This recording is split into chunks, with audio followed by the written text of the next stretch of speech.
இந்த நாளிலும் உபாகமம் 32வது அதிகாரம் அதனுடைய 10வது வசனத்திலிருந்து, பாழான நிலத்திலும் ஊழையிடுதல் உள்ள வெறுமையான அவாந்தர வெளியிலும் அவர் அவனை கண்டுபிடித்தார், அவனை நடத்தினார், அவனை உணர்த்தினார், அவனை தமது கண்மணியை போல காத்தருளினார் என்ற வசனத்திலிருந்து சொல்லப்பட்டதை போல கர்த்தர் கண்டுபிடித்தார். காணாமல் போன ஆட்டை போல, வழி தப்பி போன ஆட்டை போல, சிதறி போன ஆட்டை போல இருந்த நம்மை கர்த்தர் கண்டுபிடித்தார். தாவீதை கண்டுபிடித்து அவனை அபிஷேகம் பண்ணினார் என்று வேதம் சொல்லுகிறது. அப்படியே நம்மையும் கண்டுபிடித்து அபிஷேகம் பண்ணினார். அபிஷேகம் பண்ணின நம்மை கர்த்தர் நடத்தினார். கழுகு தன் கூட்டை கலைத்து தன் குஞ்சுகளின் மேல் அசைவாடி தன் செட்டைகளை விரித்து அந்த குஞ்சுகளை ஸ்தோத்திரம் தன்னுடைய செட்டைகளில் சுமந்து கொண்டு போவதை போல கர்த்தர் நடத்தினார்.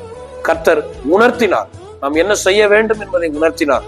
அதே போல கண்மணியை போல கர்த்தர் காத்தருளினார். ஒவ்வொரு நாளும் கர்த்தருடைய பாதுகாப்பு.